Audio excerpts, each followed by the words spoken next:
E5 TV news కు స్వాగతం. ముందుగా హెడ్లైన్స్. ఉపరాష్ట్రపతిగా సిపి రాధాకృష్ణన్ ప్రమాణ స్వీకారం.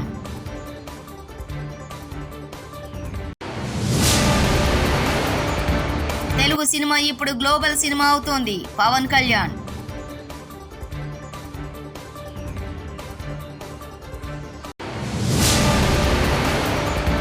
పవన్ సుగాలి ప్రీతికి న్యాయం, 30,000 మంది అదృశ్యం, సంగతి ఏమైంది? వంగవీటి నరేంద్ర.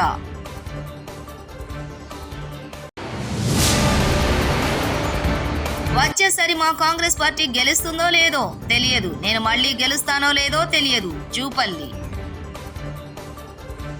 భారతదేశం 15వ ఉపరాష్ట్రపతిగా సిపి రాధాకృష్ణన్ అధికారికంగా ప్రమాణ స్వీకారం చేశారు. రాజ్భవన్లో రాష్ట్రపతి ద్రౌపది ముర్ము ఆయన చేత ప్రమాణ స్వీకారం చేయించారు. ఈ కార్యక్రమానికి ప్రధానమంత్రి నరేంద్ర మోదీ, ఆంధ్రప్రదేశ్ ముఖ్యమంత్రి నారా చంద్రబాబు నాయుడు, డిప్యూటీ సీఎం పవన్ కళ్యాణ్, కేంద్ర మంత్రులు, రాజ్యసభ సభ్యులు, రాష్ట్రపతి కార్యాలయ అధికారులు హాజరయ్యారు. ఉపరాష్ట్రపతి రాధాకృష్ణన్ కు ఎన్డీఏ భాగస్వామ్య పక్షాలు అభినందనలు తెలిపారు. Yes, by law established. And that I will faithfully discharge the duty. And that I will faithfully discharge the duty. Upon which I am about. Medical కాలేజీలపై లండన్ మెడిసిన్ వేసుకోకుండా మాట్లాడుతున్న జగన్ రెడ్డి. హోంమంత్రి వంగలపూడి అనిత మీడియా సమావేశం. ప్రజల్లో ఒక కన్ఫ్యూజన్ క్రియేట్ చేసే విధంగా అతని తాలూకా ప్రయత్నం చూస్తుంటే అది ప్రయత్నం మాత్రమే. ఎందుకంటే ప్రజలు కూడా చాలా క్లారిటీగా ఉన్నారు, ప్రజలు కూడా చాలా క్లియర్గా ఉన్నారు. ఎన్డీఏ పార్టీ పట్ల, ఎన్డీఏ కూటమి పట్ల నిబద్ధతతో పనిచేస్తున్నామన్న నమ్మకం ప్రజల్లో ఉంది. సో నేను ఈరోజు కూడా రావడానికి గల ప్రధానమైన కారణం ఏంటంటే, మొన్న మీటింగ్లో చూశాను ఒకసారి. ఓవరాల్గా చూస్తూ ఉంటే అతను ఏం మాట్లాడుతున్నాడంటే, అతగాడి హయాంలో సుమారుగా 17 మెడికల్ కాలేజీలు వచ్చేసినాయి. ఈ 17 మెడికల్ కాలేజీలు ఆ దారంటే వెళ్తుంటే సైడ్కి తిరిగి చూస్తే అక్కడ మెడికల్ కాలేజ్ కనిపిస్తే ఆహా అని చిన్న గ్యాప్ ఇచ్చి ప్రజలందరూ కూడా ఆశ్చర్యపోతున్నారట. అయితే ఆయన అన్న తర్వాత మేము కూడా ఒకసారి చూద్దాం ఈ 17 కాలేజీల్లో ఆహా అనేటంతగా ఎంత ఉన్నదా అని ఒకసారి చూసేసరికి ఒక్కసారి మీరు కూడా ఒకసారి చూడాలి. ఇక్కడ for example Madanapalle medical college అండి. ఇది మదనపల్లి మెడికల్ కాలేజ్కి సంబంధించి ప్రభుత్వ వైద్య కళాశాల బోర్డు అయితే మాత్రమే ఉంది. ఆహా అనడానికి బోర్డు ఉంది. సో ఇక్కడ ఫర్ ఎగ్జాంపుల్ ఇది మెడికల్ కాలేజ్ తాలూకా ప్రాంగణం కట్టడం. ఓకే, ఇక్కడ మనం ఏమనుకోవాలి? ఈ పిల్లర్ ఏమో ల్యాబ్ అనుకోవాలి, ఈ పిల్లర్ ఏమో రీడింగ్ రూమ్ అనుకోవాలి, లేదు అనుకుంటే ఈ పిల్లర్ ఏమో ఒక లైబ్రరీ అనుకోవాలి. అలా అనుకుంటేనే తప్ప ఇది మెడికల్ కాలేజ్ అన్న సంగతి మన ఎవరికి అర్థం కాదు. ఒకసారి మీరే చూద్దరు కానీ ఒకసారి. ఇది మదనపల్లి మెడికల్ కాలేజ్. ఇక్కడ చూసి ఆగి ఆహా అనే వాళ్ళు ఎవరైనా ఉన్నారా? మీ బతుకు చెడ అనుకున్న వాళ్ళు ఎవరైనా ఉన్నారా అండి? సారీ టు సే, నేను కొన్ని పదాలు తప్పట్లా. ఎందుకనంటే ఏందండి ఇది అంటే, జగన్మోహన్ రెడ్డి మాయ చేస్తాడు, మంత్రాలు వేస్తాడని సంగతి తెలుసు, కానీ కట్టడమే లేకుండా ఇది కట్టడం ఉందని చెప్పి అది రోడ్డు మీద వెళ్తున్న వాళ్ళు ఆగి ఆహా అంటారు అంటే ప్రజలు ఏమైనా పిచ్చోళ్ళ? ఇది నిజంగా జగన్మోహన్ రెడ్డి ఆ రోజు మాట్లాడడం అన్నది నిజంగా చెప్పాలంటే ఒక రకంగా ఆయన గొయ్యి ఆయన తవ్వుకున్నట్టే. ఎందుకంటే 17 కాలేజీలు కట్టేసాము, 17 కాలేజీలు అడ్మిషన్స్ అయిపోతున్నాయి, మేము ఇలా చేసాము, ఇంతమందిని ఏంటంటే ఇంకో మాజీ మంత్రి అంటాడు, ఆయనకి తెలుగు ఉండి మాట్లాడుతున్నాడు, తెలుగు లేక మాట్లాడుతున్నాడు తెలియట్లా, ఇంటికి ఒక వైద్యుడిని అందిద్దామని జగన్మోహన్ రెడ్డి అనుకున్నాడంట. ఇంటికి ఒక వైద్యుడిని అందిద్దామని జగన్మోహన్ రెడ్డి అనుకుంటే ఈ 17 కాలేజీల్లో ఇంకో కాలేజ్, ఇంకో మచ్చుతునక ఎక్కడంటే ఇది మార్కాపురం. జస్ట్ చూడండి ఒకసారి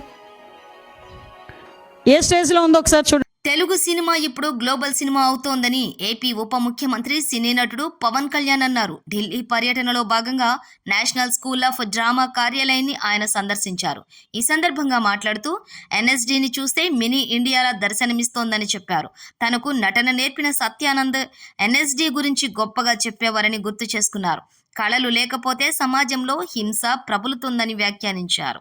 ఏపీలో ఎన్ఎస్డి క్యాంపస్ ఏర్పాటు చేసే ఆలోచనలో ఉన్నామన్నారు. క్యాంపస్ ఏర్పాటుపై సీఎం చంద్రబాబుతో చర్చిస్తానని తెలిపారు. కళారంగం కానీ నాటక రంగం కానీ ఇది కైండ్ ఒక సైకలాజికల్ థెరపీ కూడా ఇస్తుంది. ఆర్ట్ లేకపోతే సొసైటీ విచ్ఛిన్నం అవుతుంది. కళ అనేది చాలా చాలా అవసరం. అందుకని art is very essential for the good health of democracy. అందుకని దీన్ని జస్ట్ నేను సినిమా పరంగా కాకుండా any good art, any fine arts are very essential for the health of democracy. I think NDA government under the leadership of PM Modi ji is doing an amazing job, and letting the NSD National School of Drama as an autonomous body than before, and introducing Bharat Muni into this is the cultural ethos of our nation. Introducing Bharat Muni after post 2014, and that will bring a profound change in the existence of this and running of this institution. You have to really fight it out. It is like IIT. And చాలా capacity ఉండాలి, and that an amazing thing ఏంటంటే వాళ్ళందరూ different parts of the state. అంటే each state has got only 2 or 3 seats, I think 2 seats or 1 seat, something like that. And entire India is being mini India. And people can interact with each other, different languages, different cultures, but they all think as one unit as Bharat. I think నాకు అది బాగా నచ్చుతుంది ఎన్ఎస్డీలో. నేను acting నేర్చుకున్నప్పుడు ఇక్కడ చదివిన ఇక్కడ చేసిన సత్యానంద్ గారు కొంతకాలం ఉన్నారు ఇక్కడ. సో ఆయన నాకు చెప్తా ఉండాలి ఎన్ఎస్డి గురించి. సో నాకు ఆ ప్యాషన్ ఉండిపోయింది చిన్నప్పటి నుంచి, నేను నేర్చుకున్న ఫార్మేటివ్ ఇయర్స్ నుంచి. సో ఇప్పుడు ఢిల్లీ వచ్చినప్పుడల్లా బుక్ షాప్ తనకి వస్తాను. కొంతమంది హిందీ రైటర్స్ పుస్తకాలు, నాటకాలు ఇవన్నీ చదవటం. It's a great experience. And ఇంతకుముందు కూడా గతంలో కూడా ఉమ్మడి రాష్ట్ర ప్రభుత్వంలో వచ్చినట్టుంది. నేను ఖచ్చితంగా అది పరిశీలిస్తాను.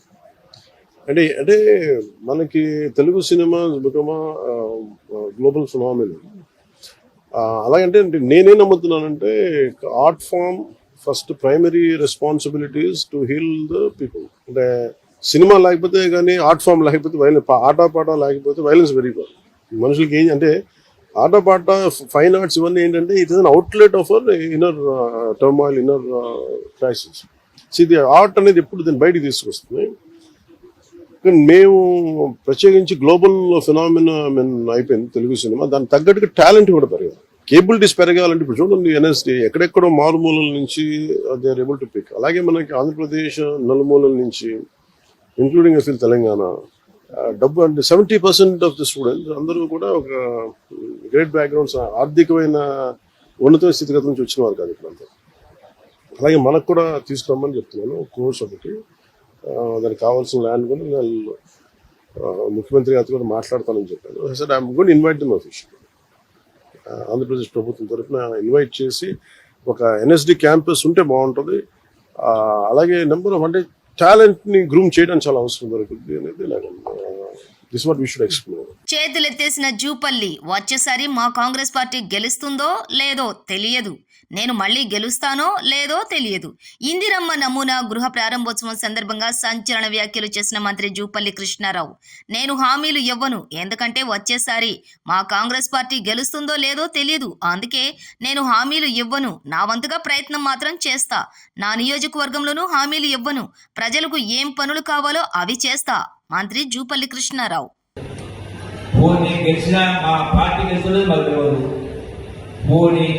మా ప్రభుత్వం తెలియదు, ఇప్పుడు మా ప్రభుత్వం వచ్చిన స్కీమ్స్ తెలియదు, నాకు ఏ ఊళ్ళ నుంచి అంటే ఇచ్చారంటే ఇస్తా చెప్తా. మరి ఎవరో ఇదానికి ఏమని తెలియడానికి అది మోసం మాట కాబట్టి నా హామీ ఇప్పుడు కూడా మీరు అడిగినట్టు నా ప్రయత్నం చేస్తా.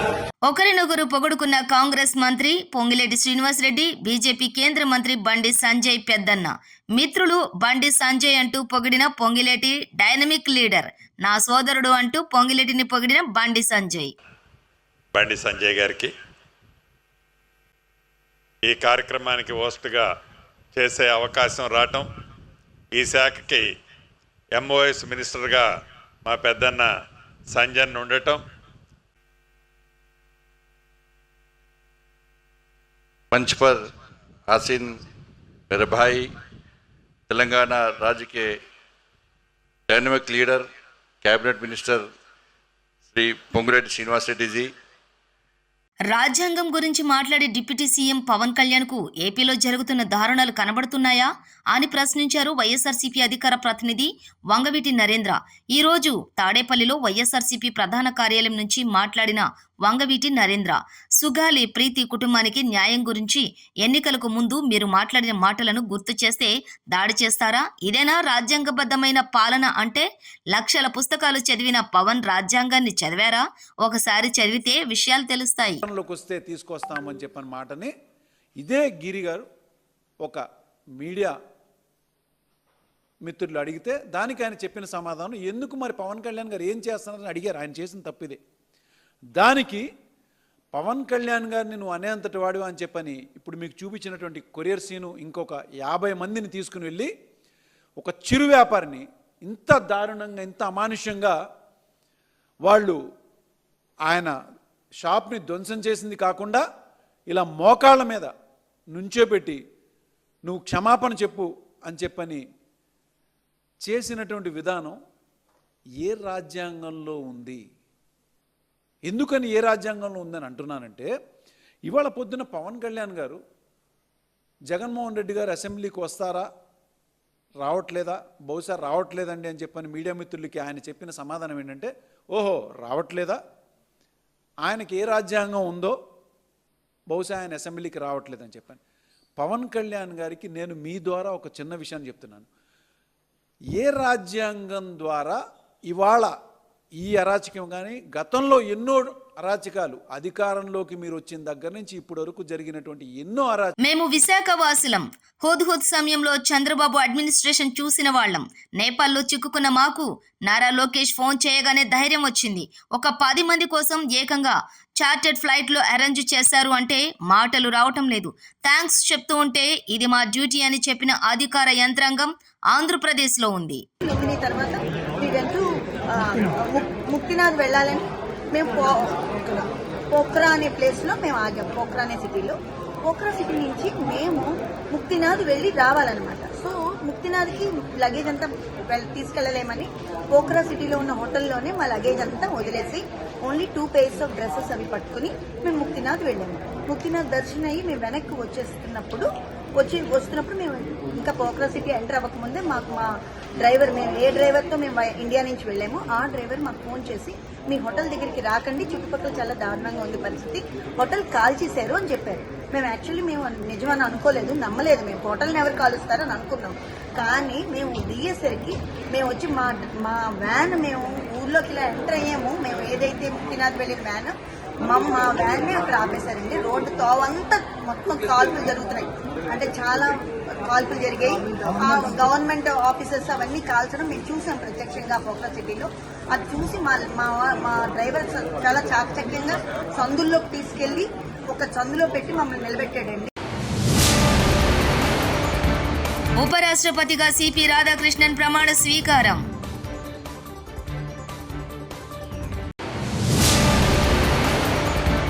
తెలుగు సినిమా ఇప్పుడు గ్లోబల్ సినిమా అవుతోంది. పవన్ కళ్యాణ్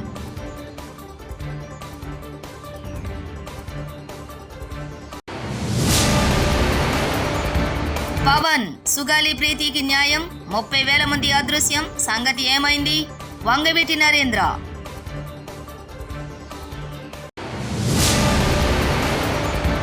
వచ్చేసరి మా కాంగ్రెస్ పార్టీ గెలుస్తుందో లేదో తెలియదు, నేను మళ్ళీ గెలుస్తానో లేదో తెలియదు. జూపల్లి. ఇవి బులెటిన్ విశేషాలు. చూస్తూనే ఉండండి E5 టీవీ న్యూస్.